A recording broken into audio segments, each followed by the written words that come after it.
ED charge షీట్లో Revanth Telangana CM పేరును ప్రస్తావించిన ఈడీ 2019 లోక్సభ ఎన్నికలప్పుడు పీసీసీ అధ్యక్షుడి హోదాలో విరాళాల కోసం ఒత్తిడి. ఆయనతో పాటు అహ్మద్ పటేల్, పవన్ బన్సాల్ పేర్లు.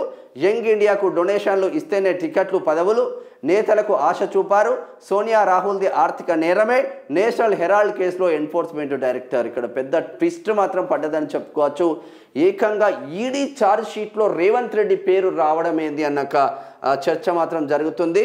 ఇంకా పూర్తి స్థాయిలో అఫస్టఫీ పెట్టి రాసిన నీళ్ళు మరి ఏదో కన్ఫ్యూజ్ చేయడానికి అన్న ఆ కోణం మాత్రం వినిపిస్తూ ఉంది. మొత్తం మీద ఏజీఎల్ నుంచి 2,000 కోట్ల ఆస్తుల స్వాధీనానికి కుట్ర పన్నిన యంగ్ ఇండియన్ ప్రైవేట్ లిమిటెడ్. ఆ సంస్థలో సోనియా రాహుల్కు 76% షేర్లు.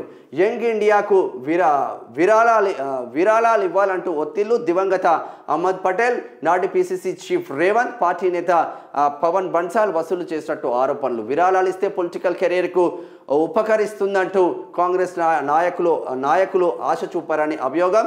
ఇవ్వకపోతే రాజకీయ భవిష్యత్తు ఉండబోదేనని ఆందోళనలో లక్షల్లో పలువురు నేతల్లో డొనేషన్లు. టిక్కెట్లు రావాలంటే ఒక ఎమ్మెల్యే టిక్కెట్ తెచ్చుకోవాలంటే వాడు 100 కోట్లు ఖర్చు పెట్టాల్సిందే. ఒక టికెట్ కోసమే వానికి 3 కోట్లు, వీనికి 2 కోట్లు, వానికి 5 కోట్లు, ఆ పార్టీ చీఫ్ ఆనికి 10 కోట్లు. ఇట్లా టికెట్ల కోసమే అందులోంచి ఒక్కొక్క రాజకీయ నాయకుడు ఎంత సంపాదిస్తున్నాడు? కొన్ని 100 కోట్లు, 1,000 కోట్లు సంపాదిస్తున్నారు దరిద్రులు.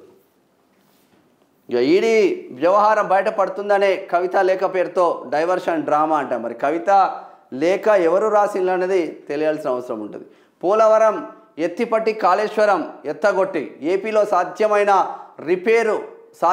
రిపేరు మేడిగడ్డలో ఎందుకు వీలు కాదు?